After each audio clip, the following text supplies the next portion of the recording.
T20 ലോകകപ്പിൽ ഇന്ത്യക്കെതിരായ super പോരാട്ടത്തിൽ captain Rohit ശർമ്മയെ പുറത്താക്കുമെന്ന മുന്നറിയിപ്പ് നൽകിയിരിക്കുകയാണ് പാകിസ്ഥാൻ സ്റ്റാർ പേസർ മുഹമ്മദ് ആമിർ.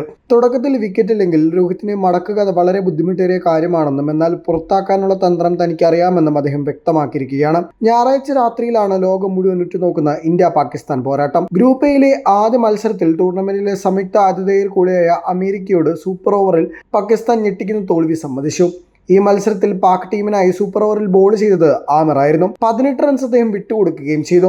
ഇന്ത്യക്കെതിരെ കൂടുതൽ മെച്ചപ്പെട്ട പ്രകടനത്തിന് തയ്യാറെടുക്കുകയാണ് അദ്ദേഹം. രോഹിത്തിനെ വീഴ്ത്താനുള്ള കെണി തന്റെ പക്കലുണ്ടെന്ന് ആമിർ വെളിപ്പെടുത്തി.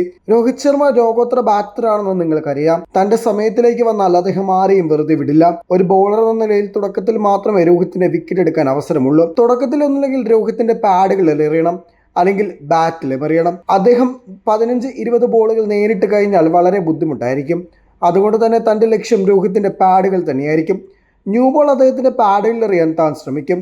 നേരത്തെ അതിൽ വിജയിക്കുകയും ചെയ്തിട്ടുണ്ടെന്ന് ആമിർ പറഞ്ഞു. 2019 ഇംഗ്ലണ്ടിൽ നടന്ന ഏകദിന ലോകകപ്പിൽ തങ്ങൾക്കെതിരെ രോഹിത് മാച്ച് വിന്നിംഗ് ഇന്നിങ്സ് അടിക്കുകയും ചെയ്തു. അതിനുശേഷം അദ്ദേഹത്തെ പുകഴ്ത്തുകയും ചെയ്തു. അന്ന് 140 റൺസാണ് രോഹിത് നേടിയത്. 2019 ലോകകപ്പിലേത് രോഹിത് ശർമ്മയുടെ ഏറ്റവും മികച്ച ഇന്നിങ്സുകളിലൊന്നായിരുന്നു. കാരണം അന്ന് ആ കളിയുടെ തുടക്കത്തിൽ വിക്കറ്റ് ബാറ്റിംഗ് അത്ര മികച്ചതായിരുന്നില്ല. ബോൾ അത്ര നന്നായി ബാറ്റിലേക്ക് വന്നിരുന്നുമില്ല. സ്ലോ വിക്കറ്റായിരുന്നു. KL രാഹുൽ തുടക്കത്തിൽ ഒരുപാട് പതറുകയും ചെയ്തു. പക്ഷേ രോഹിത്തിൻ്റെ ഇന്നിങ്സ് കളി മാറ്റിയെന്ന് തന്നെയാണ് പറയേണ്ടത്.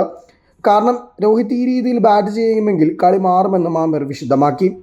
T20 ലോകകപ്പിൽ ആദ്യ അർദ്ധ സെഞ്ചുറിയോട് കൂടിയാണ് രോഹിത് തുടങ്ങിയത്. എന്നാൽ തോളിനേറ്റ് പരിക്ക് എത്രത്തോളം ഗുരുതരമാണെന്നറിയില്ല. രോഹിത് ശർമ്മ വിശ്രമം എടുത്തേക്കുമെന്ന സൂചനകളടക്കം ശക്തമാകുന്ന സാഹചര്യത്തിൽ എന്താകും മത്സരത്തിൻ്റെ ഫലമെന്ന് കണ്ടു തന്നെ അറിയണം.